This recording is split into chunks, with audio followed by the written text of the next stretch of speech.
18 years later, I reunited with my childhood friend, and it was absolutely heart-stirring. It started with a message I wasn't expecting. I was just scrolling through my inbox, half distracted, when I saw his name. It felt like the past had reached out and touched my shoulder. We hadn't spoken in 18 years, not since the summer we swore we'd always stay close. Before high school split us, college scattered us, and life, well, life did what it always does. But now he was back in town just for a week. He wrote, "I thought of you. Wondered if you'd want to catch up." I hesitated, heart pounding harder than it should have. I didn't know what I expected from seeing him again, just that it would stir something I hadn't felt in a long time. And when I did see him, when he walked into that coffee shop with that same warm smile, now framed by scruff and a few lines time had drawn, something inside me woke up. It didn't feel like nostalgia, it felt like something starting. Before we dive in, make sure to subscribe to the channel, like this video, and turn on notifications. That way you'll be the first to know what happens next in this story. And trust me, you're going to want to see where it leads. Let me take you back to the moment I reunited with my childhood friend 18 years later, and how that one meeting began something far deeper than I ever imagined. I recognized him instantly, even after all those years. Something in the way he carried himself hadn't changed. He still scratched the back of his neck when he was nervous, still tilted his head just slightly when he smiled. His walk was slower now, more grounded, but the same quiet confidence wrapped around him like it always had. His name was Daniel, and when we were kids, he was everything to me. We used to stay out until dark, lying in the grass, making up stories about the stars. We promised we'd never lose touch, that nothing, not time, not distance, would change what we had. And yet here we were, 18 years later, standing across from each other like strangers, wearing our younger selves under our skin. "Hey," he said, his voice a little deeper, warmer, "you look exactly the same." I laughed awkwardly because I didn't know what else to do. "You don't," in a good way. He smiled at that, and I swear for a second it was like time folded in on itself, like the coffee shop around us disappeared, and we were back on the porch steps of my old house, passing a bag of chips between us, barefoot and sunburned. We talked for a while about what we'd been doing, where we'd ended up. He was living in Portland, now working in architecture. I told him about my job at the publishing house, how I stayed in the city after college, how I never really felt the urge to leave. "But you're still writing, right?" he asked. That caught me off guard. "You remember that?" "Of course I do," he said. "You used to write poems on gum wrappers. You thought I wasn't reading them, but I did. Everyone that stayed with me longer than it should have." We left the coffee shop and walked through the park nearby, just like we used to when we were kids. The sun was lower now, slipping past the trees. I noticed the way the light caught the side of his face, and something stirred in my chest. It wasn't just nostalgia, it was longing. He kept glancing at me like he was trying to say something without saying it. There was this moment, this tiny fragile moment, where we both stopped walking at the same time. He looked at me, really looked, and I felt it like gravity, like the space between us had become something alive, I didn't say anything. I couldn't, but I didn't look away. Either he opened his mouth, then closed it. I saw his fingers twitch like he wanted to reach out, just slightly, just enough to touch my arm, and maybe if he had, I wouldn't be here, writing this like a confession, but he didn't, and I didn't. Instead, he just said, "It's crazy how 18 years can disappear like this." I nodded. "Yeah, it's like you never left," but he had, and so had I, and yet somehow some part of us had stayed behind, waiting. Maybe for a moment like this. We walked back slowly. When we reached my car, he hesitated, so he said, "Would you want to do this again before I leave?"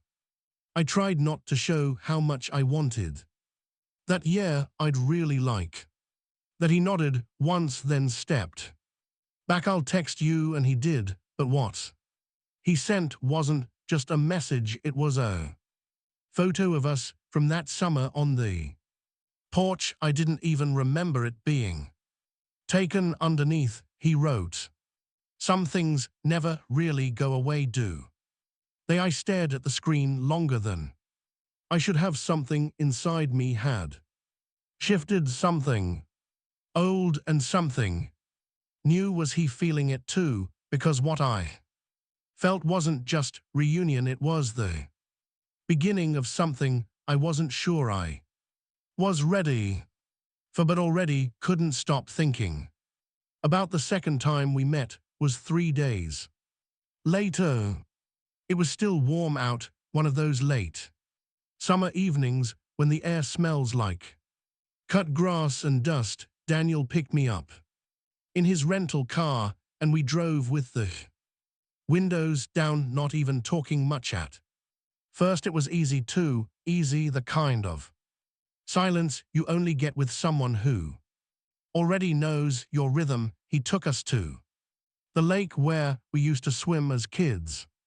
It looked smaller now, more ordinary, but the way he looked at it with a half-smile, hand resting casually on the wheel, made it feel sacred. Again, you remember when you pushed me in that water before I even took my shoes off? He asked, glancing at me with a grin. "You deserved it," I said. "You said my crush on Jennifer Becker was obvious in front of everyone. You were so mad." He laughed. "Didn't talk to me for a week. You bribed me with cherry soda to forgive you. It worked." We sat by the dock, feet dangling above the water. There were dragonflies skating across the surface, and someone's dog barking in the distance. The sky was painted in oranges and purples, and everything about the moment felt too perfect, like we were walking back into a dream that hadn't ended yet. We talked about the awkward teen years, the girls we dated, the boys we never dared to talk about. I wanted to ask him straight up if he'd ever thought about me differently, even once, but I didn't. Instead, I asked, "Why did you really message me?" He looked down at the water for a long time before answering. "I don't know," he said. "Something just kept pulling me back to that time. To you."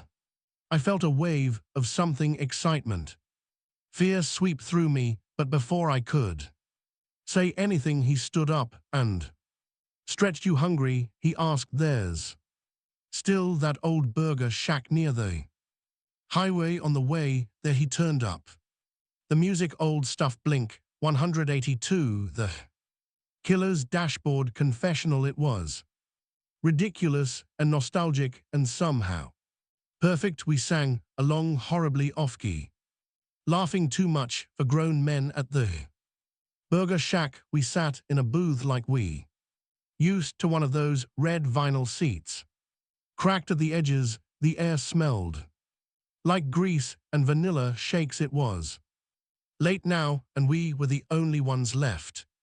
That's when it happened. He was telling me a story about his worst first date.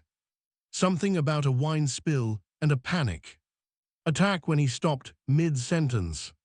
He looked at me in this quiet way like he was about to say something.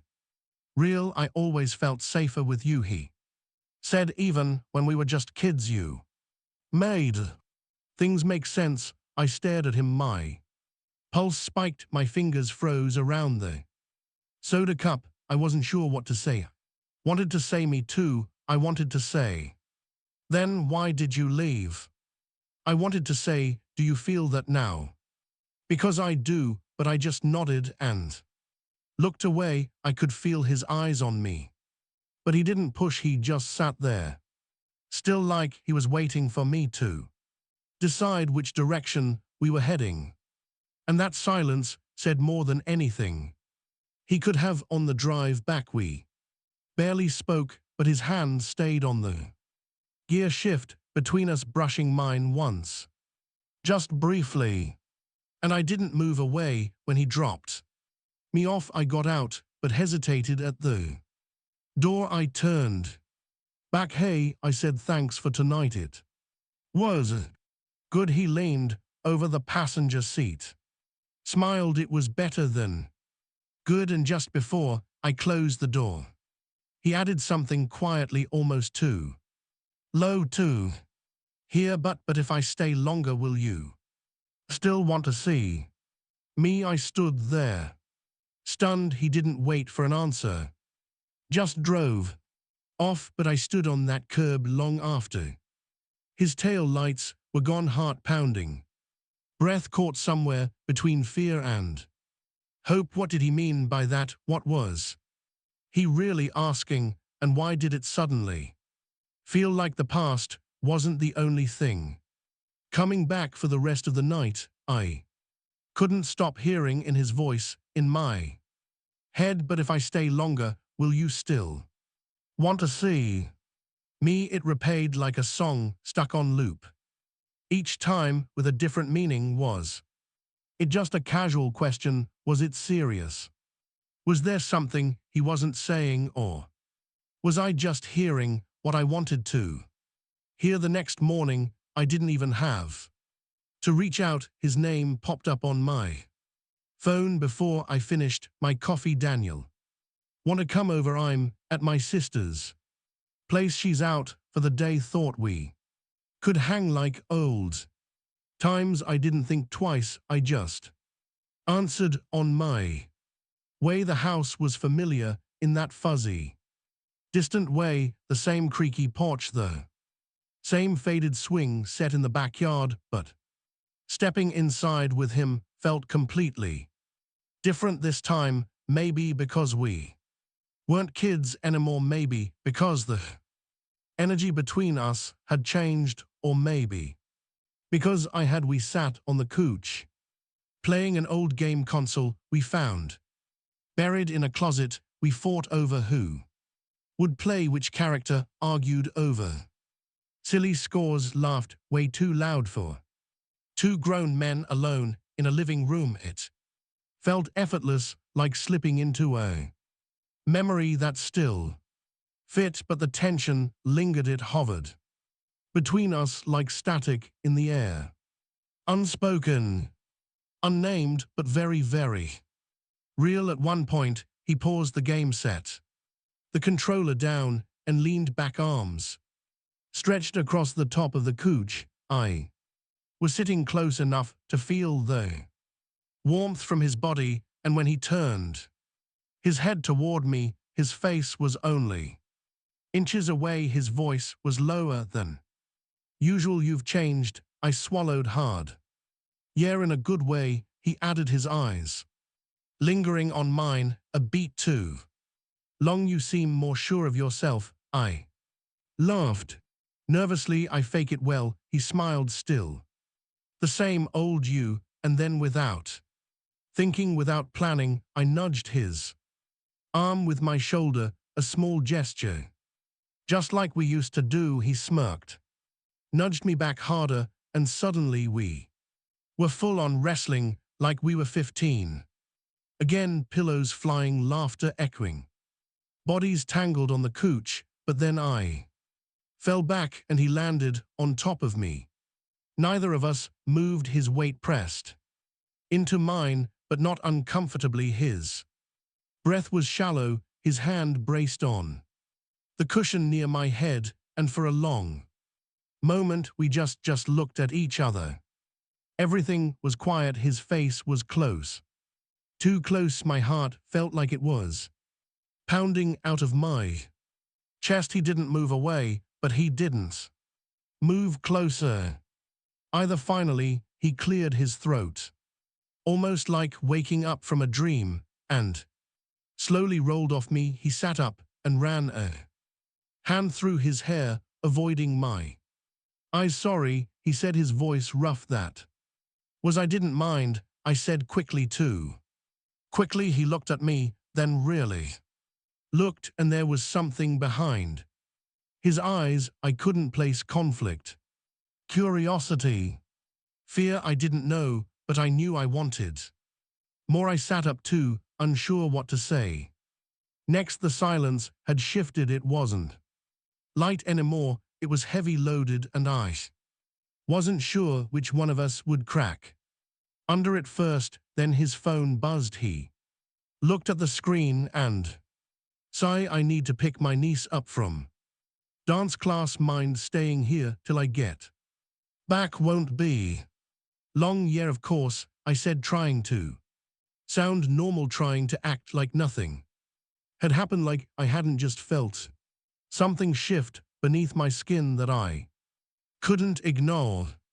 As he grabbed his keys and stepped out the door, he paused. You're okay, right? He asked, not looking directly at me. I'm okay, and I was, except I wasn't, because something had happened, something I couldn't explain or take back, and now I couldn't stop wondering, was he about to kiss me?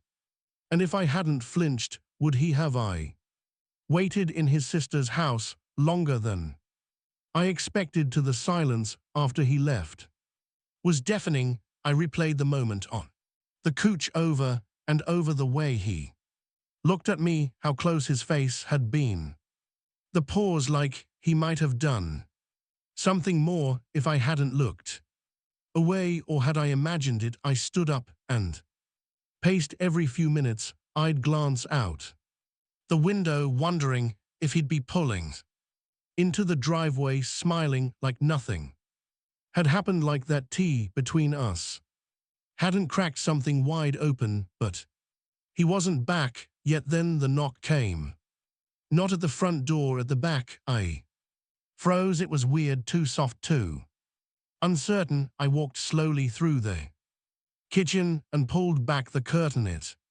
wasn't Daniel, it was a woman around our age, long hair pulled into a tight braid, wearing a business blazer like she'd come straight from work. She looked nervous, anxious, even when I opened the door just to crack. She startled. Oh, hi, she said quickly. I'm sorry, I'm looking for Daniel. I thought he was here. Her voice was polite, but her eyes were searching. He just stepped out, I said, confused. Who? I'm Claire, she interrupted. Before I could finish, his fiancé, the word hit me like a slap.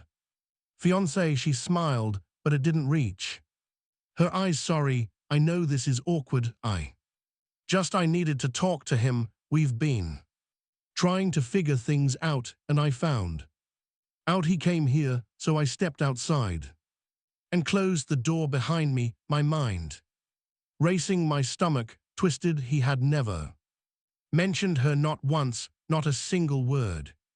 I'm sorry, I said, stunned. I didn't know he was engaged. Claire's expression faltered. Yeah, I figured Hune's good at compartmentalizing. She glanced over my shoulder as if expecting him to walk out at any moment. He disappeared for a week. Told me he needed space. I thought he just wanted a break. I didn't realize he'd come here to see you. I didn't know what to say. My throat was dry. I should go, she added quickly. Can you just tell Him I stopped by tell him I'm heading back to tomorrow. If he wants to talk, he knows where I'll be. She turned heels, clicking on the pavement as she hurried back through the gate. End just like that. She was gone when I went back inside. The air felt different, cold, pressurized. Oh, fiancé, all that time, all those looks, the way he spoke to me, touched me. Had I completely misread it, or worse, had he known exactly what he was doing? The front door opened an hour later. I was still on the couch staring blankly at the wall. Hey, Daniel said, tossing his keys on the counter. Sorry it took longer than I. She came here, I said quietly, cutting him off. He froze. I turned to him. CLA, she came to see you. His face went pale. She said, you're engaged. He rubbed his hands over his face and sat down heavily. I still am kind of. It's complicated, I scoffed. Complicated? He looked up at me, eyes wide. I didn't mean to lie to you. I didn't think I'd see you again, and when I did, everything got blurred. My heart was pounding in my ears. You should have told me.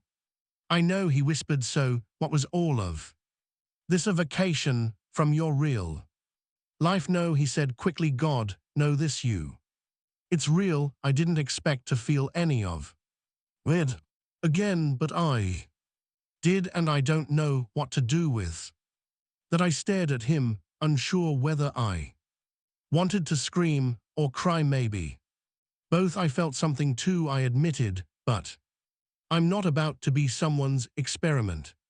You don't get to come back into my life, stir up everything, and disappear again. He nodded slowly, his face filled with regret. I'm not disappearing, I swear. I need to fix this. I stood up, grabbed my bag, then fix it, Daniel. He didn't follow me out the door, and as I walked away, my chest felt like it had caved in, because just when I thought I was finally getting answers, I'd never felt so confused. I tried to move on after that night, but I couldn't. The way he looked at me, standing in that living room, trying to explain the unexplainable, it stayed with me 4 days. Later, he showed up at my door, no warning. He looked tired, different. His beard was scruffy, his voice was quieter. I ended it. He said with her, I had to, for me and for you. I didn't say anything. Everything I ever wanted to hear was right there, but I was still hurting. I didn't do it on impulse, he added. I did it because I couldn't stop thinking about you, because when I'm with you, everything feels right. We stood in silence, a long one. Heavy. Then he stepped closer. Slowly. Can I show you? It's real, he asked. And this time, I didn't pull away. We didn't kiss right away. We just stood there close enough to feel each other breathe, trying to find the courage in the middle of it all. When it finally happened, it wasn't like the movies. It was quiet, careful, real. From that moment on, we truly started. No pretending, no rushing. He showed me the parts of himself no one else had seen, and I let him see everything I'd been holding back. For years, I learned that love doesn't need perfect timing. It needs honesty and the bravery to stay when it matters most. Now when I look at him, I don't just see the boy I used to know. I see the man who came back and stayed. If this story touched you, if it made you think of someone you never forgot, maybe it's not too late to say what you've been carrying all this time, because sometimes the person who knew your heart first was always meant to come back and find it again.